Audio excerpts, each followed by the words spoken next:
Le grand maréchal disait l'autre jour qu'il était reconnu parmi vous autres au salon de service que je n'étais plus abordable sitôt que j'avais reçu le ministre de la Marine. Des moyens qu'il n'en fut pas ainsi. Il n'avait jamais que de mauvaises nouvelles à me donner.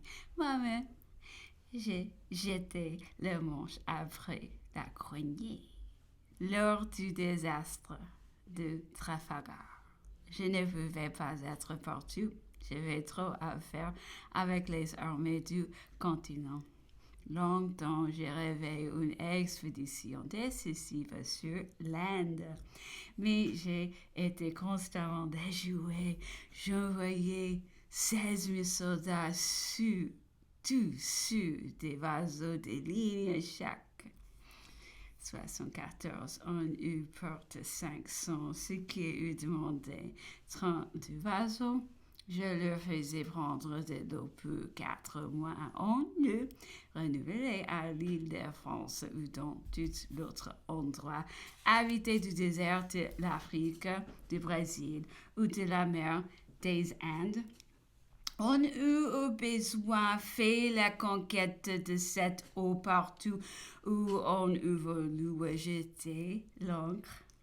Arrivé sur le lieu, les oiseaux jetaient les soldats à terre et repartaient aussitôt complétant leur équipage par le sacrifice de 7 ou 8 d'entre eux dont la vétusté avait déjà marqué la condamnation, si bien qu'une escadre anglaise arrivant d'Europe à la suite de la nôtre n'eut plus rien trouvé quant à l'armée abandonnée à elle-même, mise aux mains d'un chef sûr et capable.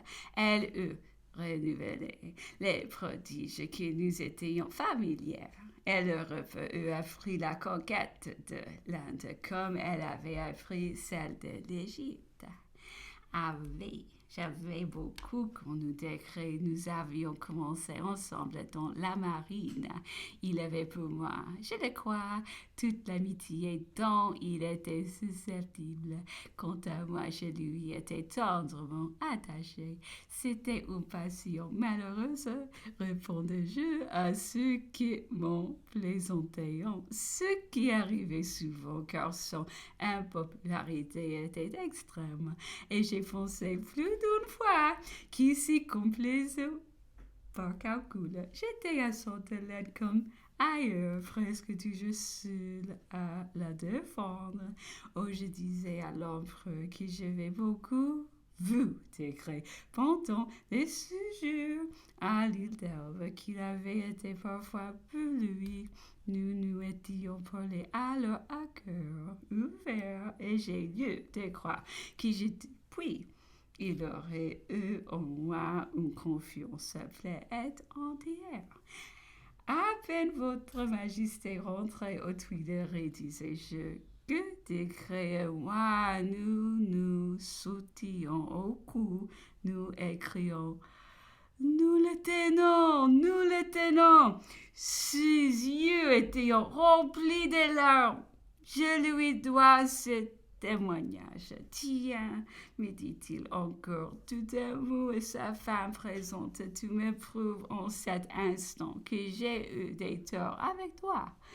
Et j'ai ton droit les réparations, mais tes anciens titres t'es reproché aussi naturellement de ceux qui nous quittons aujourd'hui, que je ne doutais pas que tôt ou tard tu ne fusses très bien auprès d'eux, si bien que tu as gêné plus d'une fois peut-être mes expressions et mes vrais sentiments, et vous l'aurez cru, pauvre niais, s'écriait l'empereur en riant aux éclats. N'était-ce pas là plutôt l'admirable finesse des coups? Une touche peu la bruyère, un vrai trait d'esprit du reste, car s'il lui était arrivé pendant mon absence de laisser échapper quelque drôlerie contre moi, vous voyez que par là il remédiait à tout. Et une fois peu toutes. Et bien sûr, et je continuais, ce que je viens de dire peut n'être que plaisant, mais voici ce qui est plus essentiel. Au plus fort de la crise de 1814, avant la prise de Paris, décret fut sondé de l'avenir la plus délicate pour conspirer contre votre majesté. Et il se refusa franchement. Décret murmurait facilement et souvent. Il avait une certaine autorité d'expression et de manière. C'était une acquisition à ne pas dédaigner dans une partie. Il se trouva à cette époque des douleurs, faire visite à un personnage fameux et les erreurs des machinations du jeu. Celui-ci qui s'était avancé au-devant des décrets, les ramenant en bâton à sa cheminée. Il prit un livre disant « Je disais tout à l'heure quelque chose qui m'est frappé singulièrement. Écoutez, Montesquieu, livre tel, chapitre tel, page tel. Quand le prince est élevé au-dessus de toutes les lois que la tyrannie est devenue insupportable, il ne reste plus aux opprimés. C'est assez, s'écria Tigray en lui mettant la main sous la bouche. Je n'écoute plus. Fermez vos livres. Votre livre. Et l'autre ferma tranquillement son livre comme si de rien n'était et s'est mis à causer de toute autre chose. Plus tard, un maréchal offrait sa fatale défection, effrayé de ses résultats sur l'opinion et cherchant vainement autour de lui de l'approbation et de l'appui, essayait d'intéresser Décret en quelque chose. Je me suis toujours souvenu, lui disait-il, d'une de nos conversations où vous nous peigniez si énergétiquement les mots et les embarras de la patrie. Votre souvenir, la force de vos arguments sont peu beaucoup dans ce qui m'apportait à y remédier.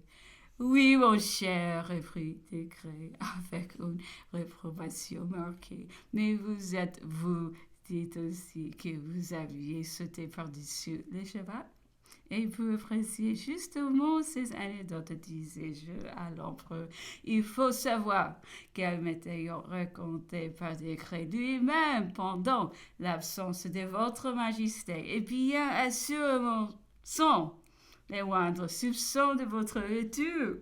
La conversation avait duré près de 12 heures dans les bains. L'empereur n'a dîné qu'à 9 et il m'a retenu. Nous avons causé de l'école militaire de Paris. Comme je n'en étais sorti qu'un an avant qu'il y arriva, le même officier, le même maître, le même camarade, nous avions été communes.